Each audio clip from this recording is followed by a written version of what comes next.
नमस्कार, मेरा नाम है वैद्य रोहित प्रभु और आप सभी का स्वागत है हमारे चैनल में जिसका नाम है आयुर्वेदा इन नटशेल। दोस्तों, आज का वीडियो स्टार्ट करने से पहले मैं आप सभी को सॉरी कहना चाहता हूँ क्योंकि इतने दिन तक मैंने एक भी वीडियो अपलोड नहीं किया यूट्यूब पे। इसका सब पर्सनल रीजंस थे मेरे, तो इसलिए अपलोड नहीं कर पाया मैं। तो चलो आज का टॉपिक शुरू करते हैं। तो आज का टॉपिक ये है कि gymming in Ayurveda part 2। Part 1 तो मैंने अराउंड 1 मंथ पहले मैंने अपलोड किया था यूट्यूब पे। तो अगर आपने वो नहीं देखा होगा तो उसका लिंक मैं डिस्क्रिप्शन में दे दूँगा, आप जाके वो वीडियो प्लीज़ देख लीजिए। और उस वीडियो में मैंने बताया था कि एक नॉर्मल हेल्दी पर्सन को कैसे व्यायाम करना चाहिए।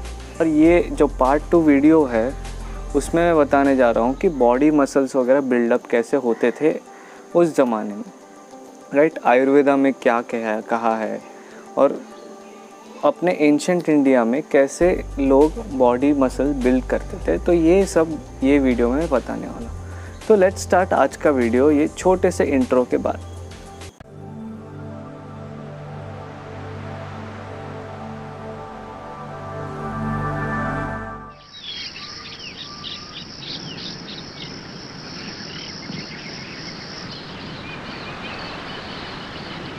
तो दोस्तों, लास्ट वीडियो में मतलब first part of the gymming in Ayurveda में मैंने बताया था कि मैं अपने बॉडी को एक मोटरसाइकिल को कंपेयर करूँगा। तो दोस्तों, मैं आपसे क्वेश्चन पूछूंगा कि अगर आपको एक हाई पावर वाली बाइक चाहिए, मतलब जिसकी स्पीड अच्छी हो, जिसकी पावर भी अच्छी हो, इंजन क्वालिटी भी अच्छी हो, तो आप कौन सी बाइक खरीदेंगे? नॉर्मल स्प्लेंडर प्लस या एक्टिवा ऐसे तो नहीं खरीदेंगे, राइट। तो आप जाएंगे स्पोर्ट्स बाइक खरीदने।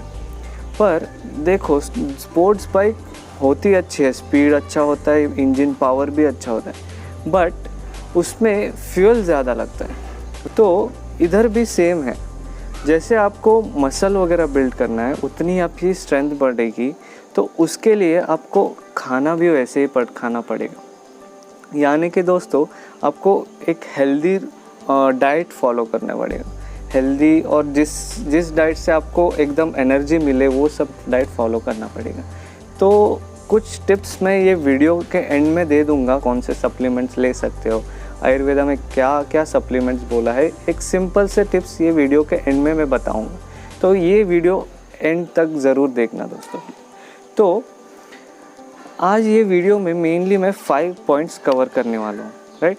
5 पॉइंट्स, और ये 5 पॉइंट्स मैं एक्चुअली जो अपने एंशिएंट इंडिया में जो जैसे जिमिंग करते थे उसके बारे में कहने वाला हूँ। तो पहला पॉइंट, क्या दोस्तों उस ज़माने में जिमिंग किया करते थे लोग? और किया करते थे तो कैसे किया करते थे, राइट। तो यस, इसका आंसर है कि हाँ, उस ज़माने में लोग जिमिंग करते थे, राइट। जिमिंग कहाँ करते थे कि एक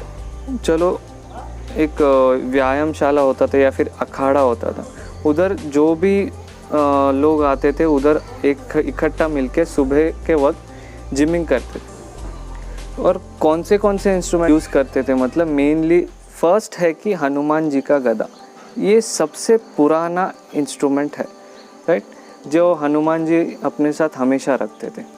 तो वो जो इंस्ट्रूमेंट है अपने सेल्फ डिफेंस के लिए भी है और अपने बॉडी बनाने के लिए भी यूज़ होता है। सेकंड है कि मुद्गार एक ऐसा इंस्ट्रूमेंट है, इट इज़ समवट लाइक गदा ओनली, बट क्या होता है कि उसके नीचे वाला पार्ट जो सिलेंड्रिकल रहता है और ऊपर एक हैंडल रहता है, just like a baseball bat, but वो थोड़ा हैवी रहता है। उसका रेंजेस भी रहते हैं 5 kg से लेके 25 kg, 30 kg, 40 kg या 50 kg, जैसे आपकी स्ट्रेंथ हो उस हिसाब से उसको कैटेगराइज किया जाता है।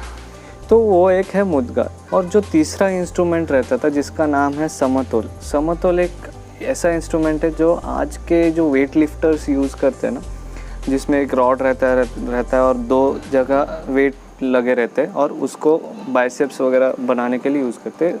उस इंस्ट्रूमेंट से ये समतोल कंपेयर किया जा सकता है। तो ये क्या रहता है बेसिकली, एक बड़ा सा हैवी सा वुडन लॉग रहता है, मतलब एक लकड़ी रहती है पेड़ की, और उसके बीच में 2 हैंडल्स रहते हैं ताकि उसको हम पकड़ के बाइसेप्स वगैरह के एक्सरसाइज कर सकते हैं। तो ये सब इंस्ट्रूमेंट, ये 3 इंस्ट्रूमेंट मेनली यूज़ करते थे। नेक्स्ट पॉइंट आता है कि ये जिमिंग करने का पर्पस क्या था, क्यों करते थे लोग, और क्या वजह थी ये जिमिंग करने के लिए, राइट। तो मेन पर्पस ये था कि उस ज़माने में लोग वॉर में बहुत ज़्यादा जाया करते थे, बैटल फील्ड में बैटल लड़ने के लिए बहुत जाया करते थे। तो उधर शत्रु को अपना फिजिक्स से ही डराने के लिए अपना बॉडी बिल्ड होता था, तो मेनली उसी के लिए यूज़ होता था। उस टाइम क्या होता था कि जिमिंग के साथ साथ भी कुछ टैक्टिक्स वगैरह लोग सीखते थे, और वो टैक्टिक्स के लिए ये बॉडी के साथ साथ और 2 चीज़ों का होना ज़रूरी था। तो वो नेक्स्ट है कि उसके बेनिफिट्स क्या है, उस ज़माने के जिमिंग के बेनिफिट्स क्या होते थे। तो बेनिफिट्स मेनली दोस्तों 3 हैं। 3 मतलब फर्स्ट ऑब्वियसली द स्ट्रेंथ, आपकी बॉडी बहुत टोनिसिटी बढ़ेगी, मस्कुलेचर आपका बढ़ेगा, वो तो ऑब्वियस है जिमिंग करने का। तो उसके पहले वो बचपन से मेनली 2 पॉइंट्स पे ध्यान रखते थे। फर्स्ट है फ्लेक्सिबिलिटी और सेकंड है मेंटल स्ट्रेंथ, राइट। तो वो जो वॉरियर्स रहते थे उनको बचपन से ट्रेनिंग दिया जाता था, और फ्लेक्सिबल बॉडी, तो वो अपने कुछ एक्सरसाइज रहते थे या फिर योगा सिखाते थे। और जो वॉर में जाता है वॉरियर, उसका मेंटल स्टेबिलिटी भी उतना इक्वली इम्पोर्टेंट रहता था। तो इसलिए उनको एक मेडिटेशन किया करते थे या फिर भगवान के जपा करते थे, ये सब किया जाता था अपना मेंटल स्टेटस को कंट्रोल में रखने के लिए। तो बेसिकली दोस्तों उस ज़माने के जिमिंग में 3 बेनिफिट्स है, जो कि फर्स्ट है स्ट्रेंथ, सेकंड है फ्लेक्सिबिलिटी, एंड थर्ड है अपना मेंटल स्ट्रेंथ। तो ये 3 मेन बेनिफिट्स कह सकते हो आप उस ज़माने के जिमिंग। तो नेक्स्ट पॉइंट आता है कि मार्शल आर्ट्स और जिमिंग का इंटर रिलेशन, कि how is martial arts related to gymming, right. दोस्तों देखो, उस ज़माने में अगर वॉर लड़ने जाते थे तो कुछ टैक्टिक्स होना ज़रूरी था। चलो ऐसे ही तलवार वगैरह उठा के ऐसे लड़ नहीं पाते थे उस टाइम, और उस टाइम मेन मतलब ये था कि बंदूक वगैरह ऐसे कुछ इंस्ट्रूमेंट्स वगैरह नहीं थे जो कि दूर से चलो शत्रु पे निशाना लगा और शत्रु मर गया। उधर आमने सामने जाते थे और लोग लड़ते थे। तो उसके लिए कुछ टैक्टिक्स वगैरह होनी पड़ती थी कि एक शत्रु इधर से वार करेगा तो कहाँ झुकना है, और उसको डिफेंड कैसे करना है, और शत्रु पे वार कब करना है, ये सब टैक्टिक्स रहती थी। तो उसके लिए लोग उसके पहले मार्शल आर्ट सीखते थे, राइट। इंडिया में ऐसे बहुत सारे मार्शल आर्ट्स हैं जो आज लोगों को पता भी नहीं है। उसमें से जो फेमस वाले हैं वो है, फर्स्ट आता है कि कलरीपयट्टू, नेक्स्ट आता है दंडपट्टा, फिर आता है मल्लखांब, फिर आता है मुष्टि युद्ध। ऐसे बहुत सारे जो मार्शल आर्ट्स है जो अपन को पता नहीं है, और ये सब मार्शल आर्ट्स सीखते थे। और ये सब मार्शल आर्ट्स में एक ही कॉमन रहता था कि ये सब ट्रेनिंग बचपन से दिया जाता था। आपने यूट्यूब पे बहुत सारे शाओलिन मॉन्क्स के वीडियोस वगैरह देख रहे होंगे। वो क्या है, छोटे छोटे बच्चों से ही उनकी ट्रेनिंग शुरू होती है, राइट। तो ये बचपन से क्यों दी जाती थी, मतलब देखो दोस्तों, बचपन से फ्लेक्सिबिलिटी मेंटेन करना बहुत ईजी रहता है, क्योंकि छोटे छोटे बच्चों में फ्लेक्सिबिलिटी बहुत ज़्यादा रहती है, और उस टाइम से अगर ट्रेन किया जाता है तो उनकी फ्लेक्सिबिलिटी मेंटेन हो जाता है। और बचपन की एनर्जी जो रहती है, छोटे बच्चों की जो एनर्जी रहती है वो बहुत हाई रहती है, तो उनके माइंड को उतनी एनर्जी देने के लिए बहुत इजी होता है थ्रू मेडिटेशन और some other techniques where mind can be control. तो इसीलिए मार्शल आर्ट्स की ट्रेनिंग बचपन से दिया जाता था। अभी सेम ये अपने इंडियन मार्शल आर्ट्स में भी होता था। आपको जैसे पता होगा ये शाओलिन मार्शल आर्ट्स रहता है, वो बेसिकली ओरिजिनेट अपने इंडिया से ही हुआ था। तो ये बेसिकली अपने इंडियन मार्शल आर्ट्स में भी सेम होता है। तो एक एग्जांपल ले लूँगा। तो अपने इंडियन मार्शल आर्ट्स से फॉर एग्जांपल इन कलरीपायट्टू, उधर पहले बच्चों को ट्रेन करते हैं अपने फ्लेक्सिबिलिटी के लिए। उनकी बॉडी फ्लेक्सिबल बनाई जाती है थ्रू सम एक्सरसाइज, एंड उसके बाद उनका माइंड के लिए उनके लिए मेडिटेशंस वगैरह किया जाता है।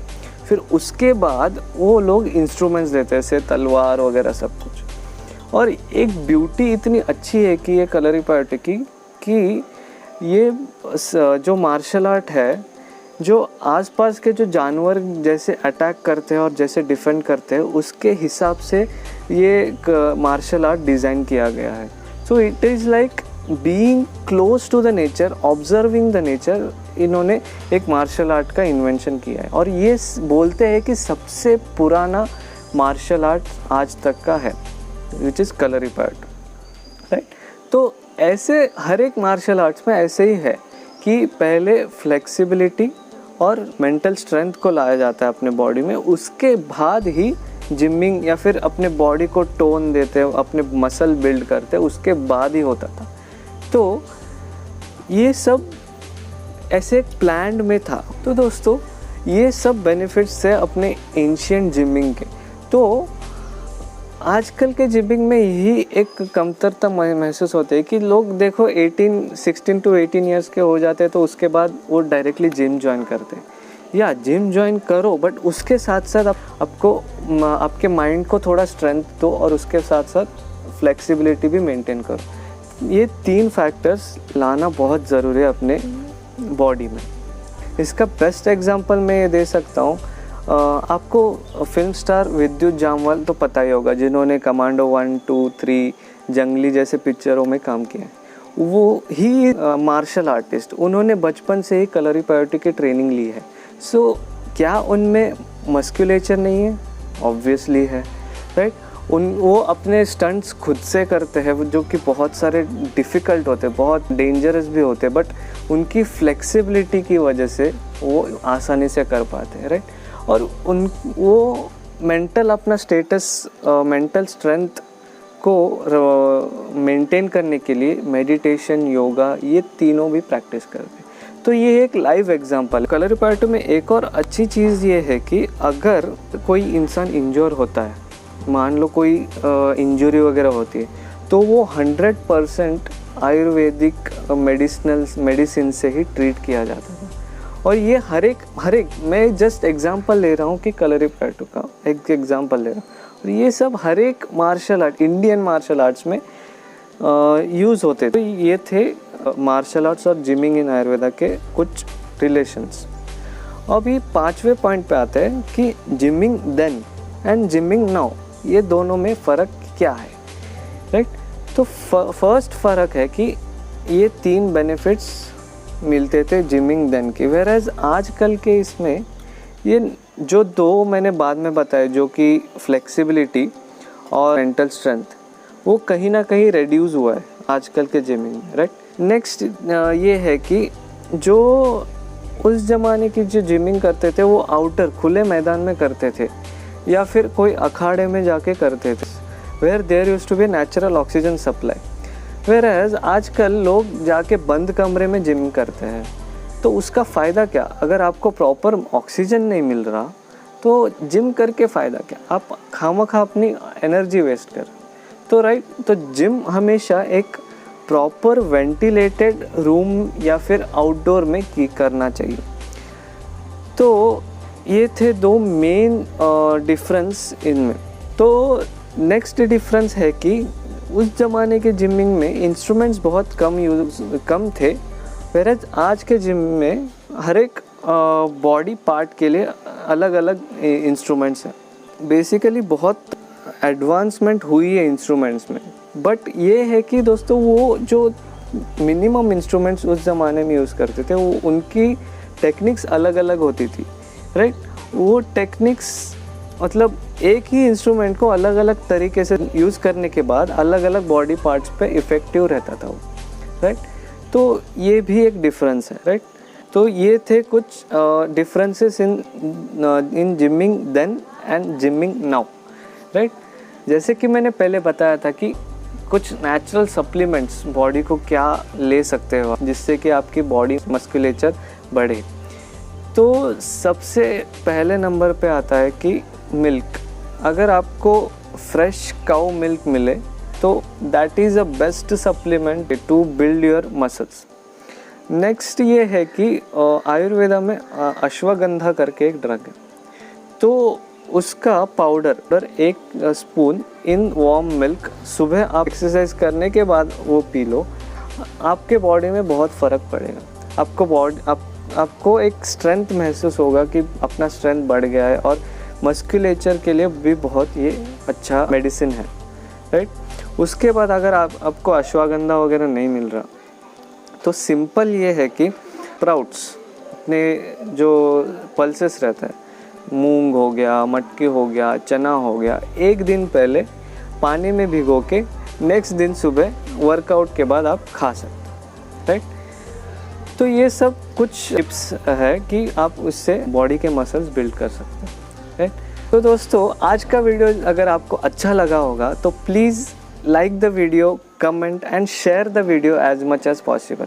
और हाँ, हमारे चैनल को सब्सक्राइब करना ना भूलिएगा। ऐसे कुछ इंटरेस्टिंग फैक्ट्स आयुर्वेदा के बारे में हम पोस्ट करते रहेंगे चैनल पे, और अगर आपको अच्छा लगा होगा तो प्लीज़ डू सपोर्ट अस।